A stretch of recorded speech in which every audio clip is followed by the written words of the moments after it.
Welcome back to Cosmic Compass, the leading astrocartography podcast where I help you understand your places in the world, use predictive timing, and find your best locations. I'm Helena, if you don't know me. I am making the video version for YouTube and also recording this for the podcast on Apple Podcasts and Spotify. And I'm so excited to pop on this episode because this episode is really casual. I'm just going to be sharing with you how astrology is so real and so literal. Recently, we finished up a lot of transits, eclipses, retrogrades. The Mars retrograde in Cancer was a long one.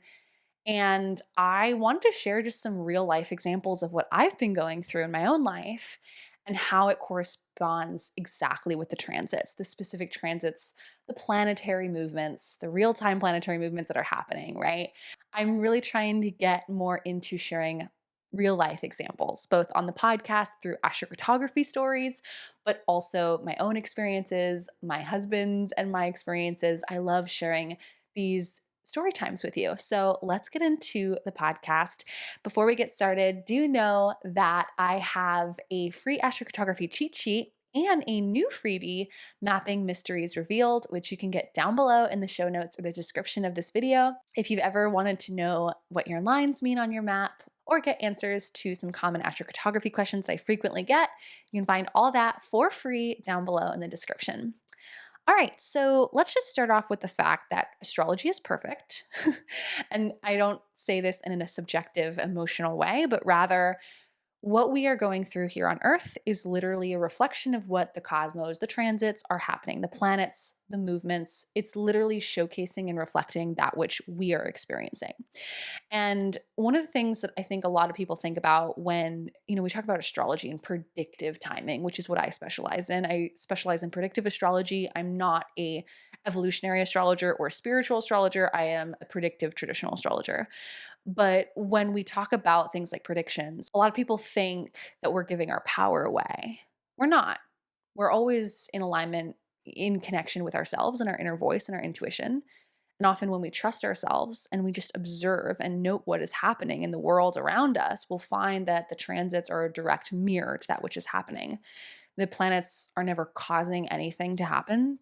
They're just reflecting that which is already happening. So when I say that astrology is perfect, I mean that it's perfect in that it's happening exactly in correspondence with what we're here happening on Earth. The thing about astrology is it's perfect.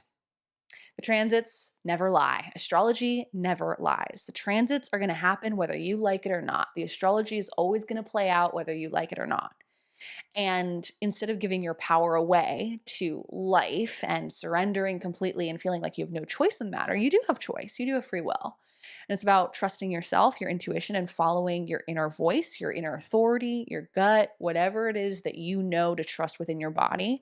And the ego, which tricks you, trusting yourself because the astrology doesn't lie and it's super literal. So I want to talk about some examples of some things that have happened to me recently and how this corresponds with the transit. So the first one, recently we had a Venus retrograde in Pisces. And for me, as a Scorpio rising, I have Pisces in the fifth whole sign house.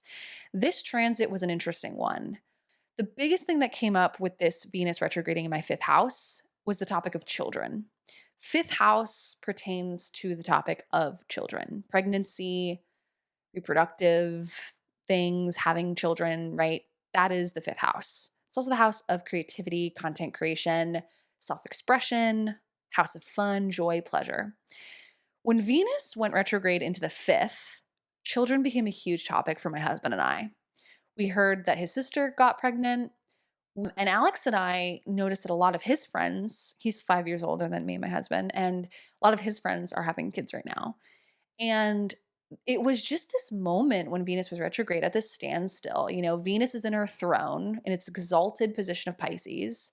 And it was at this standstill. And it's kind of eerie when Venus is retrograde because Venus represents love, beauty, pleasure, all things nice and fun. But when it's at a standstill retrograde, it just feels like it's a little eerie in the sense of, I don't say there's a lack of love, but there's just a slowdown of that pleasurable feel goodness. It did have the extra help of it being in Pisces, but still, it was retrograde, not the best placement for Venus. And Alex and I were really thinking a lot and talking a lot about children. Do we want to become parents? Do we want to have kids? Is this for sure? Okay, we've learned, yes, for sure, we don't want to have children. Do we want to maybe do a little snip snip, right? Or what I say is a vasectomy, or Alex getting some permanent surgical thing so that we don't have to have children in our future, because that's how certain we are about not having kids. We don't want children. And we've always known this. We talked about this 10 years ago when we got first started dating. It's something we check in and on all the time just to make sure we're on the same page and same timeline. But yeah, the topic of children and this feeling of FOMO. I don't want to say that I have a fear of missing out with children, but this storyline of like, oh my gosh, everyone around me is having kids. And even though I don't want children and I'm very certain about that, this feeling of I am missing out on a huge life milestone. I will miss out on a huge life chapter that humans since the beginning of time have been going through. And as someone who's so experience oriented and loves experiences and doing all the things, it was like, am I really like not going to do this? And it was a lot of thinking about that and having serious conversations with Alex about that. Like, do we want this? Like, let's check in again about this. And now that Venus is direct out of Pisces, it is very certain, very clear that we don't want children. But I had to go through that process when Venus was retrograde in the fifth. The other thing was creative self expression. I was really confused when Venus retrograde in the fifth house of self expression and creativity. Like, what do I want to post online? How do I like to show up on social media? What do I like making? What do I like filming? How do I like expressing myself? There was also just some changes in my style. Like, I was wearing a lot of black and like just playing with different styles. I was thinking about changing my hair color when Venus was retrograde in my fifth. Like, just a lot of rethinking, what do I find beauty in? What do I find to be pleasurable in terms of how I express myself and create and make things, right? Fifth house. Also, during that transit, my husband and I were playing a ton of video games, which is also a fifth house thing. Fifth house is also vices and things that you do for pleasure, not for money or anything, but just for fun.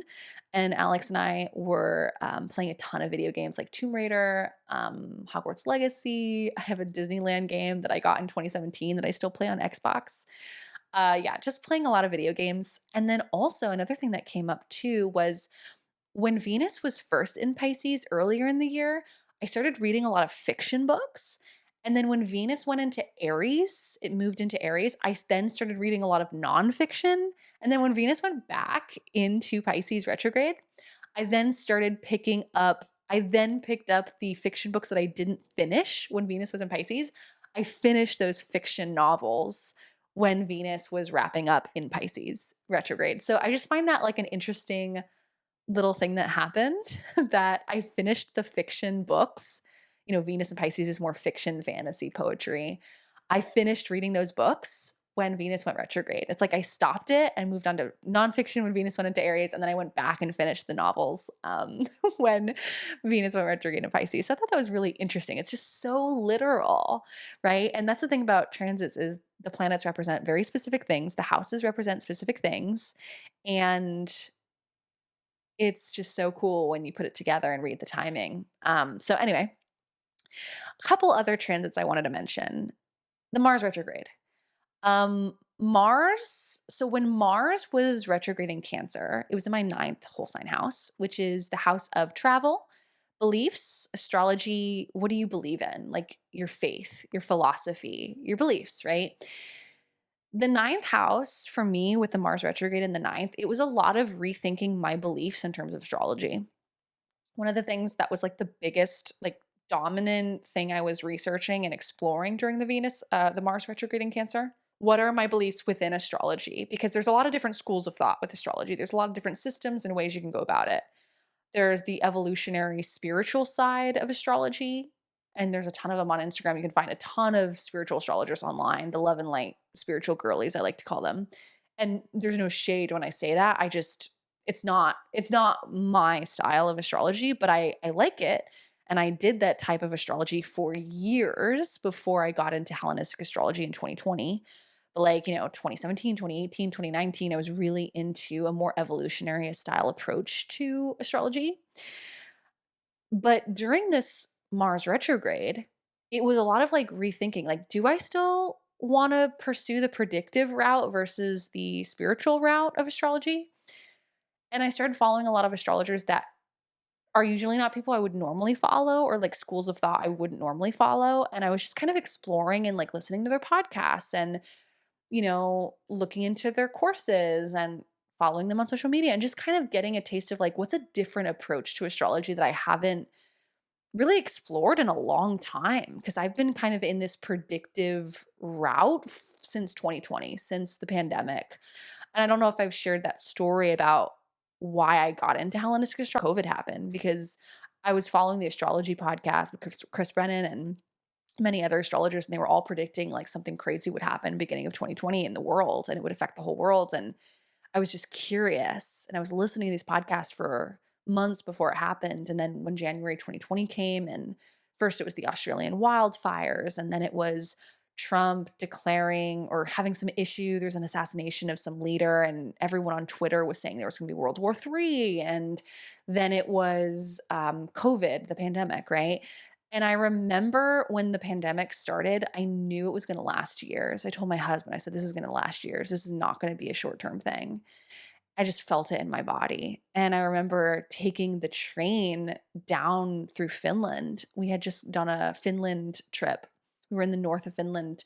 And I remember the first case from South Korea happened after the Wuhan cases.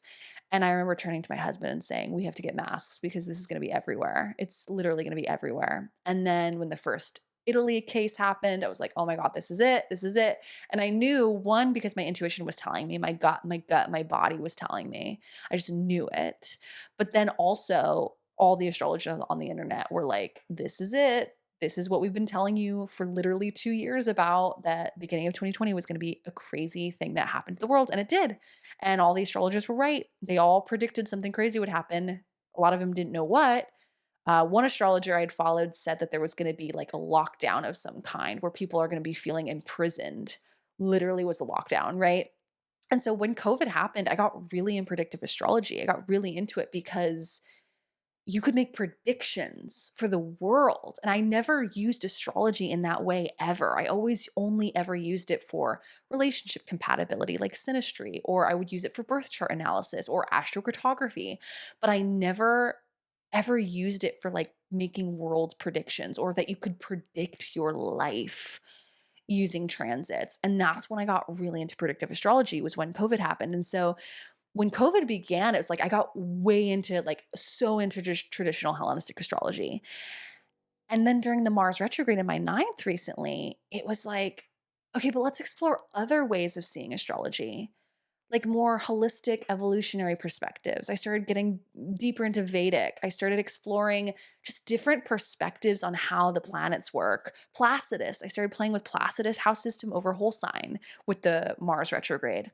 I was also just feeling a little bit lost at times in terms of what I believed in with the Mars retrograde, because it was going through my ninth house of philosophy and beliefs, right? And so, of course, you can imagine, Mars, the planet of action, in its kind of worst position in Cancer, where it's depressed and it doesn't do well. In the ninth house of beliefs, it was like I was reading a ton of books, taking a ton of courses, enrolling in courses, taking workshops, learning from all the videos on YouTube from different styles of astrologers, trying to like hone in on like, okay, but what do I believe as an astrologer? What is my foundation that I can build something on? And I was just really questioning like, what are my beliefs with this? How do I want to present myself online as an astrologer? What can I really get behind? And I felt lost at times because I was consuming so much about astrology, ninth house. And I was also feeling very unclear in terms of how I would express that online and share that. And even not just sharing online, but just like for myself, for my own personal life, what do I believe in as an astrologer? When Mars stationed direct, there was instant clarity. Instant. It was like all those months, it felt like it was for nothing, Because when Mars station direct, it was like back to what I knew to be true within me, which is I love predictive astrology. I like the logical parts of astrology more than the spiritual new age kind of love and light astrology. And I love that stuff too. I've always been into like intuition, connecting with your inner voice, the Akashic records. I've always done that stuff. But I like the rational logic of data collecting with transits and zodiac releasing and case studies and research. Like, I like that rational. Maybe it's my Taurus sun, right? I'm just very pragmatic. I'm triple fixed. Leo moon, Scorpio rising, Taurus sun, right? Like I like the pragmatic, the realistic, the tangible. And for me, I can just really get behind seeing how something works, having case studies, and then predicting things. And with whole sign, it's better for predicting. So Placidus is better for like evolutionary psychological astrology, which I'm not into. And then using like timing techniques and focusing on pole sign, focusing on predictive timing. So it was just the Mars retrograde in the ninth was so big for me. Taking tons of astrology courses, reading tons of astrology books. It was just a really productive but also unclear time. Um, the other transit that was really big for me this year, kind of moving on to another transit, was Jupiter in my eighth. So, Jupiter is the planet of expansion, growth, and abundance, right? And when Jupiter was transiting my seventh house, no, let's go back a little bit. When Jupiter was in Aries and transiting my sixth whole sign house, that was a time of like building my work, hiring team members, hiring my first people in my business to help me, like leaning on other people and asking for help. That's the sixth house, which is like coworkers, assistants, hiring out help, people who can help you. And I was also just working my butt off. Like it was not a very playful year. It was a year of working so hard all the time to build my astrology business. And I was working, you know, 5, 6 days a week doing astrology readings, some 3 times a day. It was just a lot. I was making YouTube videos. I was writing my book. There was just a lot of work and labor in the Jupiter in the sixth. Then Jupiter expands whatever it goes through, right? When Jupiter entered my seventh house, it was big for my husband because he got really into his moved to France to teach English work. We started working together, me and my husband, on my business. Seventh house is partnership and marriage and one-on-one contacts, collaborations, business partnerships. We decided to join partners and be partners in my business. So he's officially the now the cool person in my business, which is the chief operating officer of logistics. We've named him that as a title in our business. But it was literally like him working side by side with me in my business. And also like just meeting a ton of people. Like everyone wanted to help me when Jupiter was going through my seventh house. It was like people were saying yes, people wanted to help me. I was getting tons of email inquiries, people wanting me to be on their podcasts, collaborations. It was just like invitations were coming left and right. And then, last May in 24, when I was launching my certification program, Jupiter began its transit through the eighth house. And so for the last year, since then to now, and we're wrapping it up, Jupiter is about to go into Cancer, which will be my ninth house. But it's been going through my eighth, and this has been like increased money, like abundance, making a ton of money. My investments, like investing more money into my portfolio. This was a time also of my directory, my aligned astrocartographer's directory. My readers are making money because the eighth house it's your money, but it's also like other people's resources and other people's money and your partner's money and your partner's finances, right? My husband's been making a lot more money because he works for me and I pay him. My readers, on the directory, they're building their businesses now and getting their client rosters off the ground. And they're getting asked to do things in their businesses. And so it's like other people's resources growing because of something that I'm building. And also me being able to make more passive income too. I have just this abundance of different streams of income now. It's not just courses, it's not just readings. I make money. I have like eight or nine streams of income at this point. I make a ton of money through affiliates every month. I make, money now through the directory of readers because there is a fee to be on my directory, to be showcased on my directory. And so that they can build their clients, get seen, build their SEO, their webpage views. I've spent years building my SEO and consistently blogging and showing up online. And now I'm just highly ranked on Google and I have such a good traffic every month. And so, being able to support my readers in that way of getting them recognition, getting seen and building their businesses and their website and their SEO presence and making money through that as well. Like I just have so many different streams of passive income. So if I wanted to take a month off, I could. If I wanted to take 2 months off of my business, I could. I wouldn't be worried about it. I have so many passive income streams. I have so many courses that are always on sale, workshops that are always on sale that people can buy at any time. I make money every night when I sleep, and there's just this abundance that I feel, this freedom, this overflow of income with Jupiter in my eighth. It's also been a lot more of building my team. That was really Jupiter in the seventh, but like even building my team even more with Jupiter in my eighth. And then also Jupiter was transiting over my Mercury. And when it was transiting my Mercury, it was like I was talking every day, making content every day, teaching classes every week or doing live streams all the time, going on TikTok. I was going on TikTok when this was happening. There was just this sense of like, I have a lot to say. My throat chakra needs to be expressed. Mercury and Jupiter was expanding that and hitting that and growing that. And so passive income sources, finances grew, supporting my readers. Other people's money was growing at this time. My husband as well, which is all eighth house matters, right? Talking about other people's resources. So that was Jupiter transiting my Mercury and Jupiter transiting my eighth house.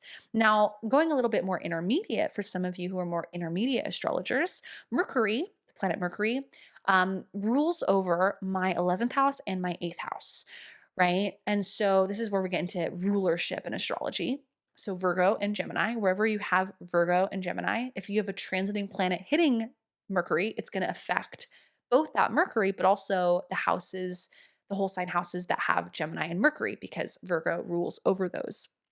And so not only was my finances growing, but Jupiter hitting my Mercury was also affecting my 11th house. And the 11th house is like social media audience, following, groups of people, communities, friends. And I found that like a lot of my clients or people I would meet would become friends, and my friends would want to help me. Like friends would want to reach out to me and support me in different ways. There was just a lot of reaching out and resources from friends, resources from other people wanting to do collaborations like affiliate marketing, for instance. A lot of companies would reach out to me on social media because they wanted to partner me. And so my income grew because I was partnering with others on social, right? 11th house, 8th house. So that's kind of a really cool an indicator of that transit when Jupiter was transiting through my 8th, hitting my Mercury, and that affected the 11th house and the 8th house because it was hitting Mercury. A lot of friends were supporting me, talents, resources, gifts, like guest trainings. I would meet friends with new astrologers, make friends with other people in the industry, collaborate with them, growing my team, building relationships with my team members. All of the amazing people on my team, which, by the way, my new website is up and running, helenawoods.com. You can go to my About page and see some of my team members. We have Amanda Voss as my assistant astrology teacher. She also manages the Facebook community groups. And we have Becky Luda, who does my website and all my systems in my business. She's Life on a Jupiter line on Instagram. And then we have my husband, Alex, who is cool, chief operating officer of logistics. And he does a lot of the admin. And I've got a whole episode all on that where I talk about how we work together in business. You can listen to that episode if you'd like. But those are just some examples of like some of the things that have been happening. And I gotta say, the retrogrades, it just felt like everything was super slow. I felt very unmotivated when Mars was retrograde because Mars is my chart ruler, meaning I'm a Scorpio rising. So Mars rules over me traditionally. And when your chart ruler, the planet that rules over your entire chart goes retrograde, it just feels like your life is kind of at a standstill. And that's definitely what it felt like. I have such an interesting example of how this works. When Mars was transiting through my ninth and squaring my natal Mars, which I have my natal Mars in Aries in the sixth house, when Mars was squaring Mars or transiting Mars was squaring my natal Mars, because Mars rules over my physical body, it influences my physical body, right? When Mars was squaring my natal Mars, I got so many burns and cuts all over my body. I got a burn from my curling iron and it took like 3 weeks to heal. And it was a very shallow, thin burn. And yet it took forever to heal. It would not heal throughout that square. And it didn't start healing until that square ended and that orb of influence like left, right? When it got out of range, when transiting Mars was not squaring my natal Mars anymore. Like, that's just an example of how this works. Like, astrology can be this literal. It can be as literal as a planet is squaring the planet that rules your body, and then you get a lot of cuts, scrapes, bruises, burn marks on your body, and they take forever to heal, longer than any other time. This is how specific and literal astrology is. And the thing about astrology is all you have to do is just watch what's happening. Like, I'll give you another example. The other day, it was the Taurus new moon. When the Taurus new moon happened right on my descendant, my husband and I were in bed talking about starting a podcast. And like, what if we had our own podcast? And let's like write a list of all these episodes of things we would want to talk about. Literally, the new moon in Taurus, right on my husband, the point of my husband, my partner, my spouse. That's how literal it was. I wasn't planning that. I didn't plan to talk about a podcast. I wasn't thinking about having a podcast with my husband. It just flowed. It just happened. It was just there in the air, in the energy. The transit was simply reflecting that which I was already going through and going to go through. It's just fascinating how this all works. And also at the same time, I was talking to someone, texting someone about a business partnership when the Taurus new moon was happening on my descendant at the same time that same day. So it's just crazy how this works. Seventh house business partnership, new moon, new beginning, right? Um, just fascinating how this is. And this is the same with astrocartography, traveling to parents, traveling to astrocartography lines. It's the same thing. You are going to live your life and experience these places, but the map is just reflecting that which is already feeling. I always like to say the same thing over and over again in all my podcasts, but the idea of your intuition knows where to go, the map is just reflecting it. The map is just confirming it. So trust yourself and live your life, surrender, let go, be here now. And the astrology transits are perfect. They're just reflecting that which is already happening. You don't have to micromanage the universe. You don't have to control things or obsess over the transits. Just live your life and you'll find that the transits are perfectly in alignment with what you're going through. All right, that's it for today's episode. I really hope you enjoyed this quick mini podcast about some just really cool transit examples of things that have happened to me during the recent astrology. And I hope that this gives some great examples on how you too can better understand your own transits in your own life. If you'd like to learn more from me, you can check out my courses down below. Trust Your Timeline, which is my timing course all about zodiacal releasing specifically. And then we go in depth on transits and annual perfections, secondary progressions in the class calls. So many great examples, and all your questions are answered in those class call replays. If you ever wanted to take that course, it's an epic course. There's so many hours of content and it's amazing. And also my new astrology membership, where I'm going to help you live every month. We have a leadership call every month, as well as talking about the transits for the month and the best times that you should be doing things based on the transits. So if you wanted to work with the cosmos, work with the real-time planetary activity, check out my membership down below. I'll include the link so you can join in on all the fun. And I hope you enjoyed this podcast wherever you're listening. I hope you have a magical day. It's sunset here in Australia as I'm recording this. See the golden light coming through the studio. So I'm going to get off now. Be sure to give this podcast a 5-star rating wherever you get your podcasts. It really helps to support me in continuing to give you free content every week here on the podcast and YouTube channel. And I hope you have a magical day, and I'll see you in the next one. Happy astro travels.